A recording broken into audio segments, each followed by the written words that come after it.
Lênio, uma coisa que é difícil entender de fato, né, é porque a gente até entende que os americanos que votaram em Donald Trump têm suas razões, né, eles votaram, eles gostam do Trump. O Trump, ele defende lá, ele é ultranacionalista.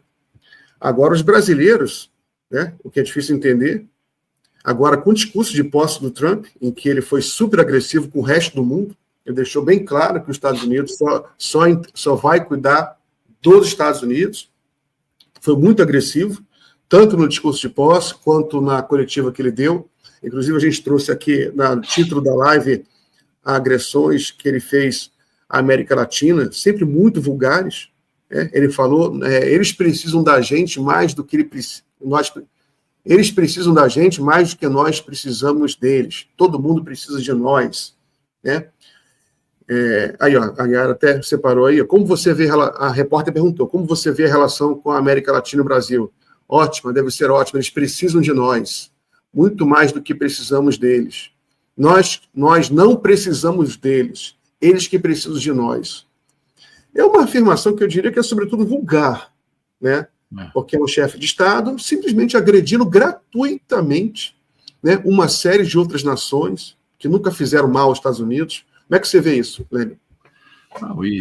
Muito gravíssimo, porque um chefe de Estado tem limitações diplomáticas nas suas falas, né? Existe uma liturgia nesses cargos e, portanto, devem ser seguidos, né? Por isso que existem diplomatas que fazem todo o trâmite das negociações e dos discursos. O que impressiona nisso tudo, por parte dos brazucas, é que eles endeusam o Trump e apoiam qualquer coisa e estão esquecendo que brasileiros serão deportados, que filhos de brasileiros que estão irregulares lá e que até ontem poderiam ter o direito, ou filhos que nascerão agora de mulheres grávidas, que sempre tiveram o direito, né, que é o jus solis, que se diz que é o que nasce no país desde 1798, algo assim, tem a quarta emenda, e que diz isso. O Trump agora, com o decreto, ele acaba, entre aspas, alterando a Constituição e prejudicando as pessoas que nascem e para deportar as pessoas de lá. O que me impressiona é que os deputados eleitos pelo povo brasileiro, eles vão para lá e apoiam que seus irmãos que estão lá, que gostam dos Estados Unidos como eles, serão deportados. E eles não falam sobre a deportação de seus irmãos brasileiros. Entende? Eu ouvi hoje numa rádio aqui de Porto Alegre um repórter falando sobre a grande lição de democracia que o Trump está dando. Aí é difícil realmente, meus amigos. Essa coisa toda vai ter que passar um tempo, e algumas coisas que vão acontecer vão fazer com que estes brasileiros que hoje se comportam desse modo, fazendo continência à bandeira americana, e tudo isso que já se viu, orações, etc., vão sentir na carne tudo isso que o Trump está prometendo. Porque em tudo isso eles não serão outsiders, porque eles continuarão morando por aqui. Os deputados continuarão sendo deputados, alguns não se reelegerão, outros vão se reeleger, enfim, essas pessoas vão sentir tudo isso que hoje eles estão colocando como a grande conquista do século XX, que é a posse do Trump nesse segundo mandato. É o que se ouviu e o que se vê todos os dias agora. Acho que tem que passar um tempo para que, aos poucos, essas coisas... Tanto é que, internamente, vão acontecer muitas ações judiciais invocando a 14ª emenda. Para o nosso telenauta entender, a 14ª emenda trata do jus solis, né? Que é o direito de quem nasce, independentemente de quem são seus pais, quem nasce nos Estados Unidos desde 1798 tem o direito de serem americanos. Sabiam? Isso está na Constituição. O Trump agora muda isso. O que vai acontecer? O sistema jurídico americano é diferente do nosso. Se fosse no Brasil, que o presidente baixasse um decreto, se entraria com uma ação direta de inconstitucionalidade para o Supremo examinar.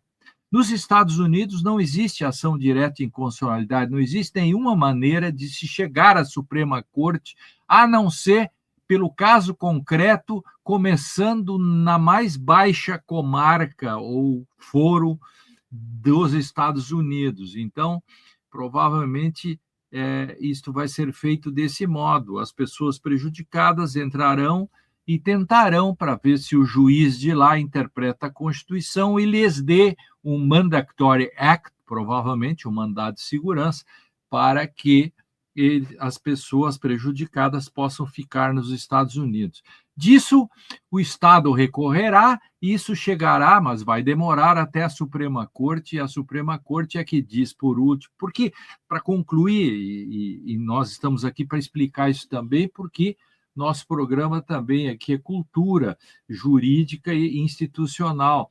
O sistema jurídico americano ele tem uma diferença muito grande com o Brasil, que é aqui você dá um salto e vai direto para o Supremo, e o Supremo pode dizer que a lei não vale em 30 segundos, e lá você leva anos para chegar até a Suprema Corte, porque a gente chama de controle difuso, judicial review, e aqui a gente chama de controle concentrado. Então, um esclarecimento aí que acho que não foi dado ainda nos canais e nem nos jornais, que aqui em primeira mão a gente dá para explicar isso, né? Lênio, inclusive, está aqui na capa do New York Times, agora, atualizadas 2h03 da tarde, que procuradores gerais de 18 estados já processam o presidente Trump hoje para bloquear aquela ordem executiva que se recusa a reconhecer os filhos nascidos nos Estados Unidos de imigrantes não autorizados. Então, a gente vai acompanhar aí essa batalha, exatamente o que você falou. Claro, então é melhor do que eu estou dizendo. Não é uma pessoa que vai entrar lá no judge, lá da pequena cidade. Os procuradores dos estados democratas vão entrar nos seus respectivos tribunais. Isto quer dizer que eles já pulam uma etapa. Ele está dizendo aqui, a matéria, que essa queixa foi apresentada no Tribunal Distrital Federal em Massachusetts e foi acompanhada pelas cidades de São Francisco e Washington, D.C. Claro, então, eles dão um salto, porque do foro comum, mas como eles são procuradores, eles representam os governadores, eles já entram no Tribunal Distrital. Olha aí, olha aí, essa aí é a tradução via Google, né? Mas tá aí, não são são 18 procuradores federais, mas são 22 estados processando já o Trump, porque ele passou o rodo, né?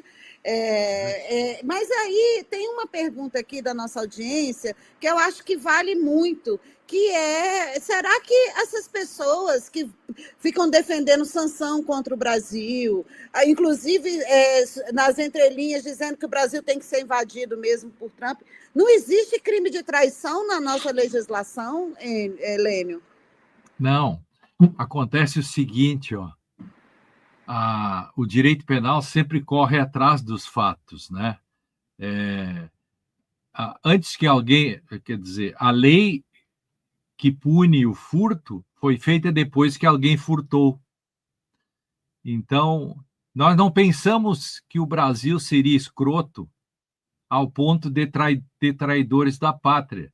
Então, ainda não fizemos o crime de traição, Agora, talvez, daqui para frente, se possa fazer.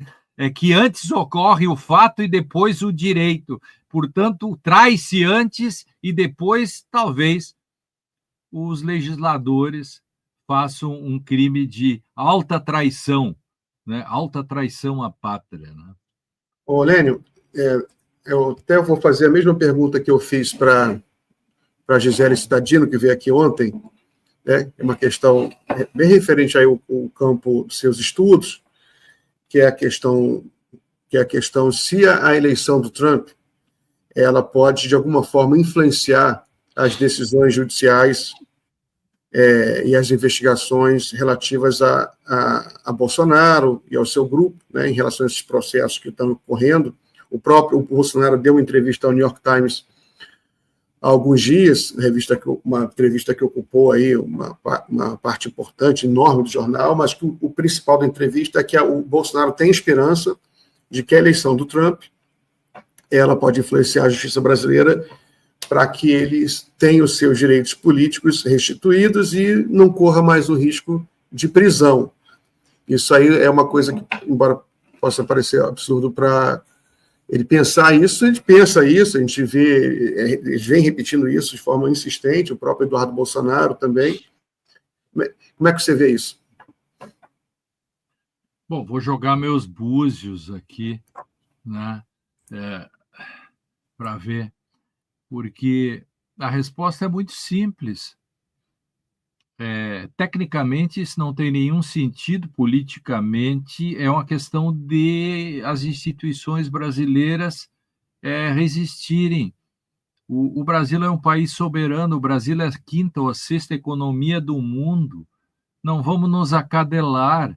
O Brasil é grande, o Brasil tem 210, 215 milhões de habitantes, tem um sistema jurídico sólido, enfim. Não acredito, e seria muito triste que o que acontece nos Estados Unidos influenciasse aqui e que nós mudássemos, que o Ministério Público daqui ou o Poder Judiciário mudasse de ideia em face das pressões ou das insinuações do governo dos Estados Unidos. Isso é, digamos, uma fantasia que passa pela cabeça dos bolsonaristas, mas eu não posso acreditar nisso, que depois de tudo o que foi feito, depois de se resistir ao golpe, tudo isso, que haja qualquer possibilidade de recuo ou fraquejamento das instituições brasileiras.